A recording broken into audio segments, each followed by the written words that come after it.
señor. Bueno, cambiamos de tema. Hoy queremos hablar de derechos humanos. Exactamente, a partir de un informe, pero en realidad queremos revisar un poquito también la situación en nuestro país, cómo está la agenda, cómo se está observando en temas sensibles como es esto, el cumplimiento de los derechos humanos, también tema de tortura, tema de abusos que queremos poner en la agenda a partir de un informe también que llega de los Estados Unidos. Así es, el informe del gobierno de los Estados Unidos en donde básicamente se dice que el Paraguay no mejoró significativamente, no mostró aspectos de mejoría respecto a la situación de los derechos humanos en el 2024. Muy bien, tema propuesto entonces para esta jornada. Y por eso ya queremos saludar a uno de nuestros invitados. Nos acompaña el doctor José Carlos Rodríguez. Él es comisionado nacional del Mecanismo Nacional de Prevención de la Tortura. ¿Cómo le va? Gracias por venir. Muy buenas noches, encantado a todos, a todas y a la audiencia.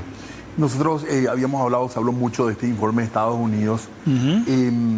¿Ustedes participan de alguna manera de este informe como... No, nosotros tenemos somos independientes de cualquier otro tipo de relación, pero nosotros no estamos haciendo como ellos una medición tan precisa. Ellos hacen una medición bastante precisa, basándose en parte en datos que damos nosotros también, ¿verdad? Pues también de CODEUPI, que tiene muchísima participación en dar información, y Amnistía Internacional, que también es otra fuente, y Paraguay y Human Rights Watch, la mirada de derechos humanos. Lo que señala el Departamento de Estado con ese informe es que no ha mejorado, como dijo la compañera, no ha mejorado, y les llama la atención algunas cuestiones.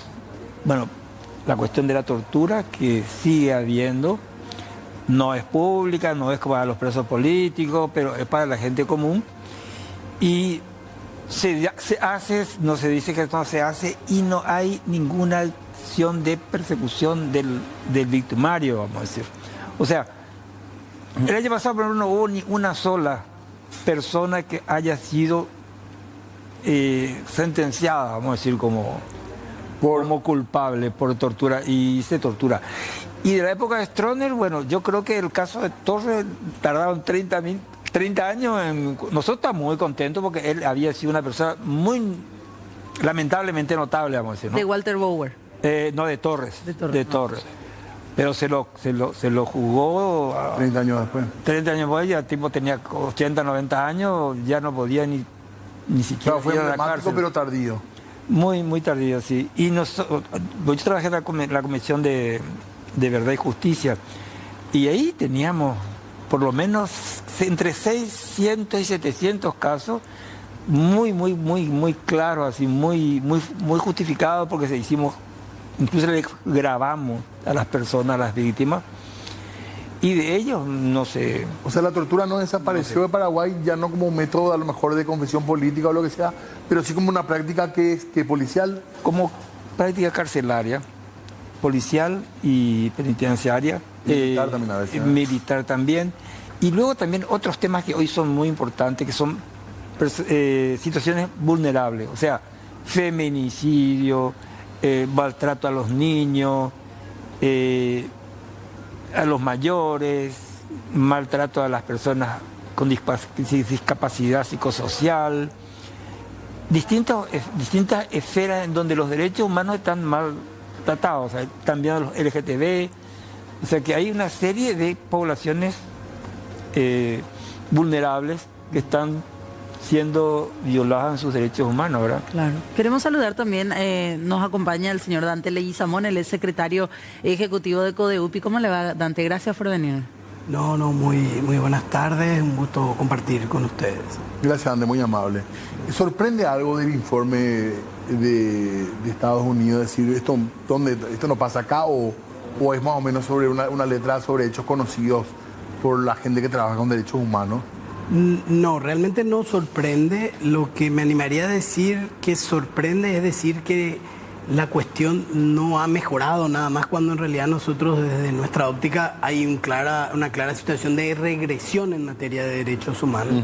Hay una clara regresión en materia de democracia, pero sí es importante que el informe rescate todo lo relacionado a la regresión con relación a la libertad de expresión, con relación a la libertad de asociación, la situación de persecución que ha vivido no solo la prensa, sino también las organizaciones de la sociedad civil.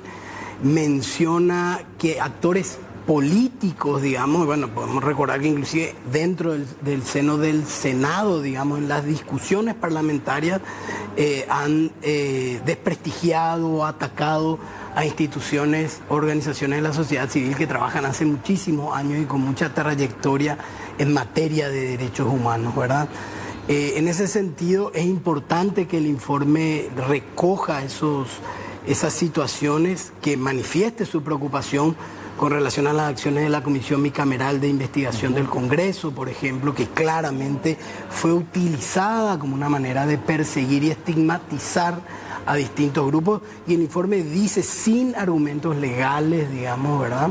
Porque recordemos que las organizaciones que fueron perseguidas por la Comisión Bicameral eran casi el 95% de organizaciones que recibían fondos de USAID, digamos. Perdón, ¿verdad? porque hiciste referencia, pero creo que es importante profundizar.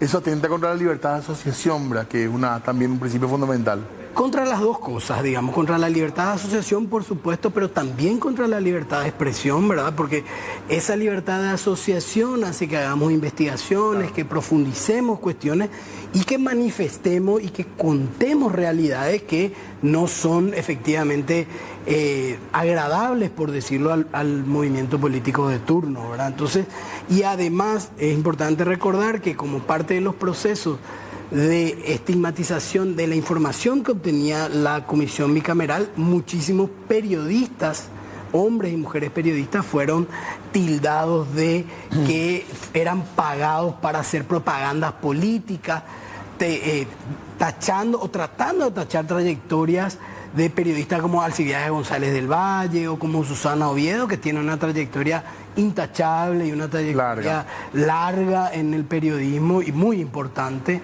Bueno, eso fue utilizado a partir de la información que se obtuvo de esa comisión bicameral. El informe también menciona la preocupación con relación a la ley, entre comillas, de control, transparencia y rendición de cuentas de las organizaciones de la sociedad civil, que también es una preocupación. ¿Por qué? Porque atentan contra los valores principales de la democracia, la libertad de expresión, el derecho a la asociación, el derecho a poder exigir a las autoridades información y también exigir rendición de cuentas con relación a las políticas públicas que llevan adelante, ¿verdad? Sí nos llama un poco la atención que podríamos decir que es un informe que se limita a un cierto grupo de derechos humanos, no profundiza sobre derechos que históricamente el Departamento de Estado de Estados Unidos ha mencionado. Por ejemplo, con relación a la criminalización de personas defensoras de derechos humanos, personas defensoras del ambiente y de todo lo que tiene que ver con la desigualdad con la tierra en nuestro país. Eso no se abarca. Eso no habla el informe.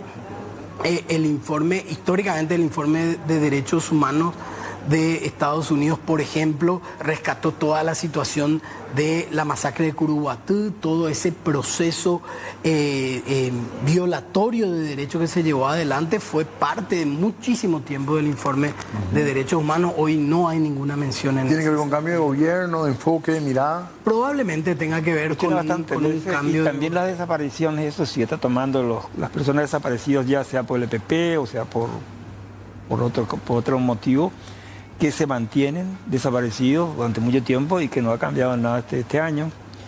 Sí toma un poco el tema de feminicidio y la cuestión de la agresión contra los vulnerables.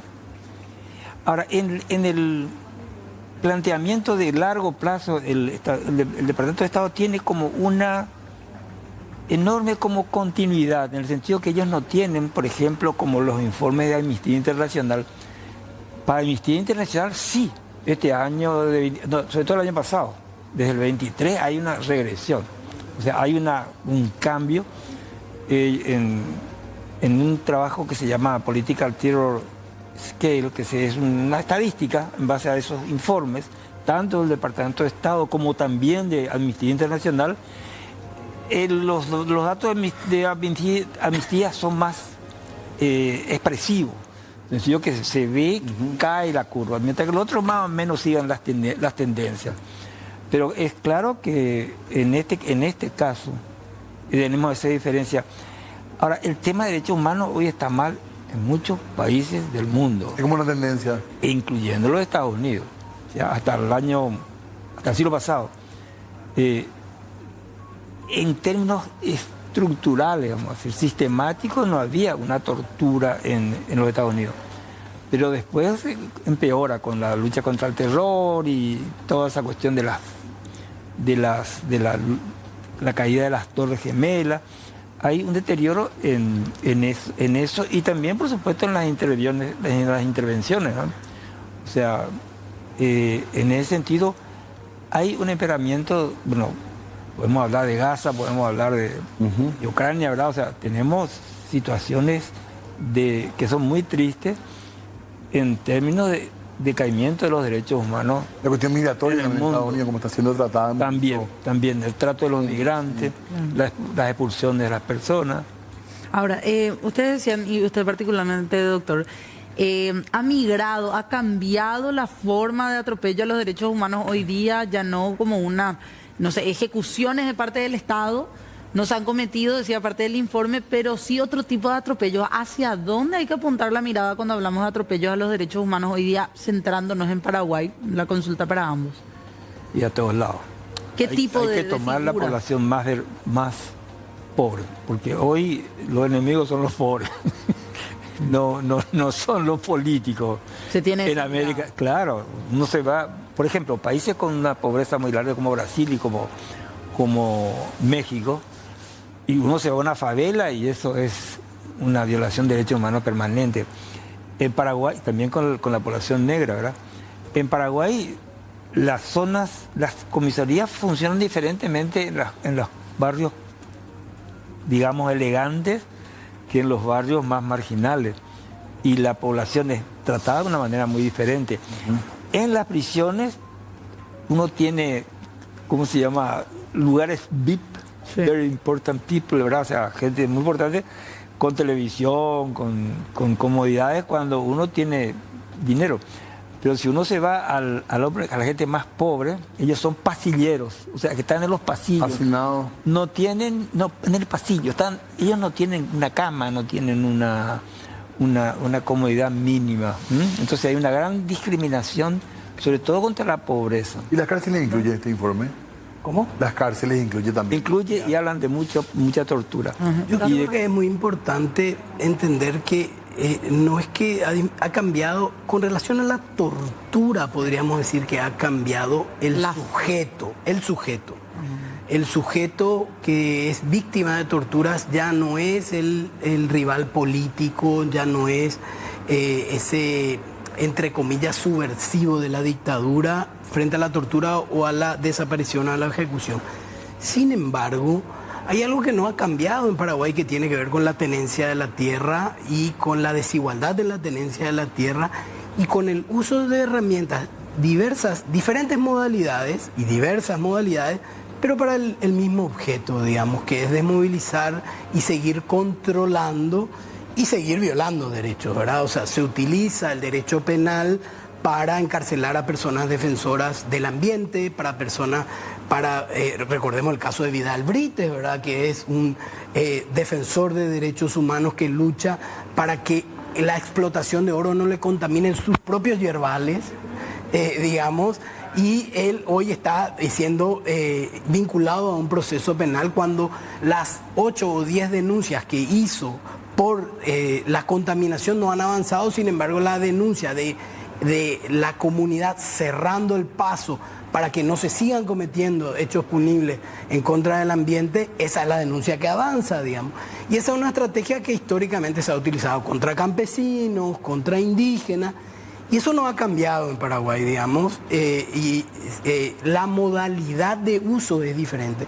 Y por eso que es muy importante lo que rescata el informe del Departamento de Estado, porque ahora la modalidad en contra de las personas que se posicionan diferente al gobierno de turno no es la tortura, pero sí es la estigmatización, sí es las amenazas legales, porque hay una amenaza legal de allanar ciertas organizaciones de la sociedad civil.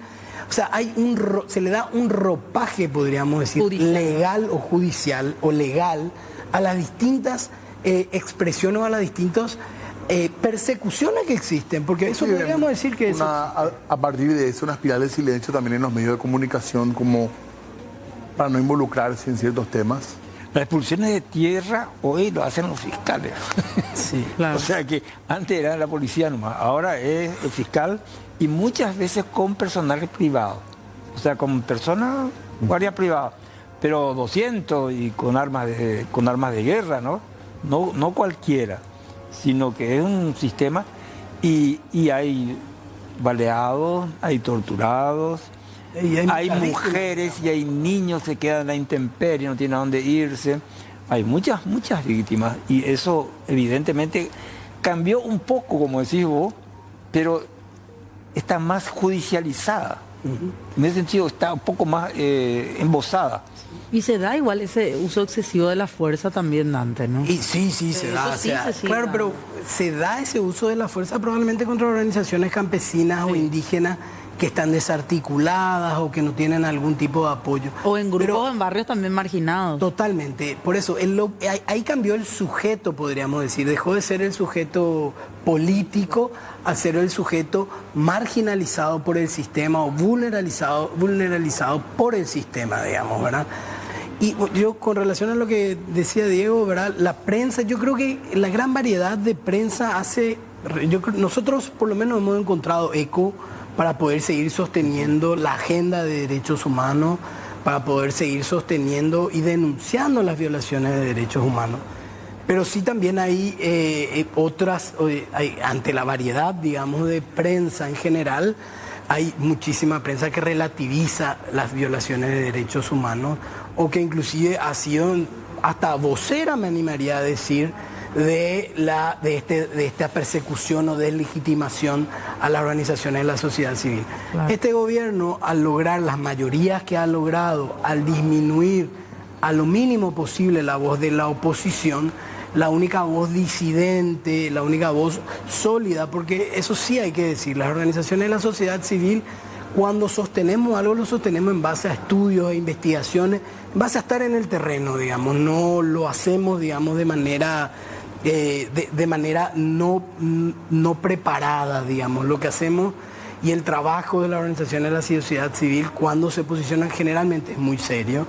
Entonces, lo que empieza a hacer este movimiento del Partido Colorado, específicamente este movimiento que nos gobierna hoy, es empezar a desprestigiar para que sea más sencillo después ejercer otro tipo de medidas. Es parte de una estructura, digamos. Primero empezamos a desprestigiar tu trabajo, empezamos a desprestigiar tu reputación y después es más fácil poder decir que vos estás vinculado con tal o cual movimiento o poder decir que vos siempre luego fuiste corrupto porque hiciste tal o cual cosa, y eso empezó también con los periodistas y con la organización, porque después relativizando eso es más fácil después ejercer esas, entre comillas, acciones legales que se ejercen, ¿verdad? En el campo es peor porque te imputan. Y la gente en el campo no tiene mucha capacidad de pelear jurídicamente. Entonces a vos te imputan, le imputan a tu señora, imputan a tus hijos, imputan a tus amigos. Y entonces el grupo no puede defender sus derechos, porque para ir al IR uno tiene que ir, decir yo soy jefe de una comisión, somos 10 personas, 100 personas, 50 personas, pero como te están imputando, entonces la gente no puede asociarse. Claro. Y entonces no puede defender sus derechos. Entonces ese acoso, vamos a decir, del cual estás hablando en la parte urbana, en el campo es todavía peor. Totalmente. Tenemos que hacer una pausa, nosotros le pedimos un segundito de tiempo, ¿verdad?, para hacer una pausa comercial. Ya volvemos. De noche hablando de derechos humanos hoy, es nuestro tema central. Sí, señor, muy interesantes las conversaciones que estamos teniendo aquí también con los referentes que trabajan día a día con este tipo de realidades también. Yo tengo una consulta porque decía Dante, hoy en día se relativiza muchísimo del tema de derechos humanos y de hecho que hay hasta parece un discurso social muy fuerte de gente que rechaza incluso la palabra tan solo de escuchar derechos humanos y dicen, bueno, pero eso es para los delincuentes nomás. Luego, ¿quién nos defiende a nosotros los ciudadanos de bien? ¿Cómo se trabaja contra eso, por sobre todo, contra esa estigmatización también de los derechos humanos? Bueno, eso está siempre ahí. Pero hoy en día esos discursos de odio parecen peores. Le sigo. ¿Por qué razón ustedes se ocupan de los derechos humanos de los delincuentes? Y nosotros decimos que la ley, cuando hay un Estado de Derecho democrático, te priva a vos de la libertad, pero no te tiene por qué privarte del derecho a la integridad, a que no te peguen, a que no te den hambre, a que no te prohíban cuestiones que no sean prohibidas, a que te incomuniquen. O sea que incluso en el caso de personas que tienen una pena, siguen teniendo derechos humanos. No es que la persona se convirtió en un ogro o un ser espantoso. Además, una persona es rehabilitable. Y el 70% de la gente que está en la cárcel no tiene condena.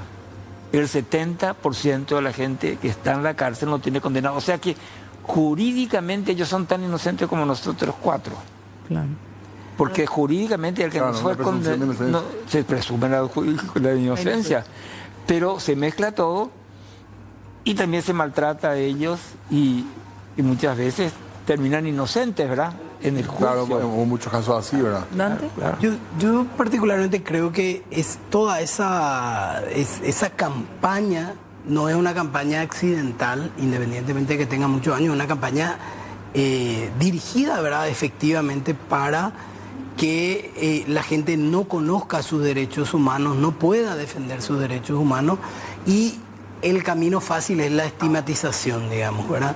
¿Cómo se combate con educación, digamos? O sea, una persona debería entender que cuando hablamos de derechos humanos, si bien hablamos de los derechos procesales eventualmente, claro, cuando estamos en un proceso penal, que cuando nos toca, efectivamente todos queremos tener derechos procesales, que tiene que ver con la posibilidad de defendernos, un abogado y un juicio justo, jueces ecuánimes, digamos, eso todo tiene que ver con derechos humanos. Pero cuando hablamos de derechos humanos, hablamos de dignidad. Cuando hablamos de derechos humanos, hablamos de la libertad de expresión, la libertad de poder vestirnos como nosotros queremos vestirnos, la posibilidad de acceder a una vivienda digna, la posibilidad de acceder a salud del más alto nivel de salud. Estos son los derechos humanos, o sea, la posibilidad de que nos respeten los derechos laborales son derechos humanos, digamos, ¿verdad? Entonces, entender los derechos humanos a todo lo que hace a nuestra dignidad y a que nosotros efectivamente podamos vivir felices, básicamente, ¿verdad? Y poder ser la persona que queremos ser y decir lo que creemos lo que queremos decir sin que nos prohíban, sin que nos escarcelen, sin que nos encarcelen porque tenemos, porque nos gusta una tal o cual persona, sea del sexo que sea, por ejemplo, o que nos estigmaticen por el trabajo que realizamos, ya sea desde la sociedad civil o sea desde otro lugar. Tener la posibilidad de acceso a la salud, no ser una persona que tiene una enfermedad y que el seguro médico privado te diga, nosotros hasta acá nomás te cubrimos, claro, vete vos, y si uno no tiene recursos para ir al extranjero o para pagar acá, estamos hablando de situaciones muy concretas, como poder que te puedan diagnosticar un cáncer o que te puedan diagnosticar una enfermedad relativamente más compleja, eso, y bueno, los derechos humanos buscan asegurarte esos niveles de salud, de trabajo, de vivienda, por supuesto de derechos procesales y de poder expresarse libremente. El derecho al voto es un derecho humano, el derecho a participación en los asuntos públicos son derechos humanos, el derecho a la posibilidad de exigir a las autoridades son derechos humanos, ¿verdad? Entonces, entender que los derechos humanos primero son un todo y que lo que hacen es que todas las personas puedan vivir con dignidad y sin ningún tipo de discriminación es lo que nos va a hacer entender de que efectivamente todos queremos tener derechos humanos. A partir de estos informes, ¿hay alguna acción concreta de parte de la sociedad civil, digamos, de parte del gobierno que se espera, o esto no tiene mayor trascendencia en nuestra forma de actuar, digamos, de lo público o lo privado? Bueno, formalmente nosotros tenemos una sociedad y tenemos una constitución que defiende los derechos humanos, y en los organismos del Estado están llenos de gente que son encargados de derechos humanos, ¿verdad? En la policía, en el ejército. Pero hay una parte muy grande que es bluff, digamos, que es pantalla. No estamos... Si comparamos la dictadura con hoy, sí, hemos avanzado. Mejoramos. Sí, seguro, sin ninguna duda. Pero si es como el desarrollo en medio que tenemos nosotros. Tenemos un desarrollo en medio, pero, o sea, que estamos en el medio. Y Freedom House dice, por ejemplo, que somos una sociedad semi-free, como semi-libre, ¿no? Y nosotros estamos en una mediación. Nosotros no tenemos los terribles dolores que teníamos cuando la dictadura, en términos de gente que estaba en el panteón de los vivos, que se le decía, ¿no? Que te lo ponían a los tipos, no desaparecieron después de 18 años, 8 años. Eso no existe con esa fuerza. Pero estamos en el medio y tenemos una tortura que se parece a la del resto del mundo, en donde se tortura, porque en el resto del mundo se tortura. Hay algunos países que no torturan, hay muchos, Uruguay, un caso muy particular, pero en gran parte del Asia, África hay tortura, y en algunos países de Europa también. Y sobre todo cuando hay guerra. Cuando hay guerra se acaban los derechos humanos. Y ahí el enemigo es un animal, se lo maltrata. Es fuerte, tenemos un proceso muy grande, ¿verdad? Ciertos derechos, sobre todo cuando uno piensa de esa manera. Sí, sí, totalmente. Bueno, en general los informes del Departamento de Estado, por supuesto que nosotros de la sociedad civil lo utilizamos, digamos, porque podríamos decir que siempre a un gobierno le interesa lo que dicen los Estados Unidos, digamos. Por más de que pueda tener recortes, por más de que pueda no profundizar en la medida que nosotros vemos nuestra realidad, el hecho que haya tomado de una manera tan fuerte el derecho a la libertad de expresión, asociación y todo lo que ocurre en torno a la sociedad civil, para nosotros es muy importante. El hecho de que este informe de derechos humanos sea de la administración Trump también es muy importante para nosotros, porque de alguna manera el Estado paraguayo ha, entre comillas, festejado la victoria de Trump y ha festejado algunas medidas del gobierno de Trump. Bueno, ese mismo gobierno al que le están festejando es el mismo gobierno que les llama la atención con relación a estos puntos, y eso es importante para nosotros. El Estado en general no reacciona proactivamente casi nunca cuando hablamos de informes de derechos humanos, ya sea del Departamento de Estado, ya sea de Naciones Unidas, ya sean sentencias internacionales. Generalmente se queda en el campo de las organizaciones de la sociedad civil para hacer valer esos instrumentos como parte de la exigencia de los derechos humanos. Por supuesto, como digo, es importante un informe en este sentido, pero bueno, no esperamos, por lo menos nosotros desde la sociedad civil, que el Estado reaccione, tome medidas directamente. Pero sí es una herramienta para nosotros valiosa para la discusión, digamos, porque finalmente esa es seguir discutiendo. Hoy no permite mucho hablar de esto, por ejemplo, acá. Claro, totalmente. Seguir metiendo y hablando en la agenda de derechos humanos y seguir sosteniendo que estas preocupaciones no son las preocupaciones solamente de la sociedad civil paraguaya o de 4 o 5 organizaciones, sino son preocupaciones del gobierno de Estados Unidos, como de la comunidad internacional, como de los organismos internacionales de protección de derechos humanos, digamos. Totalmente. Muchas gracias, Amos, por estar con nosotros hoy. No, muchísimas gracias, Diego. Muchísimas gracias por invitarnos. Muchas gracias. Gracias a ambos realmente. Tenemos que hacer una pausa más, Diego. Volvemos enseguida.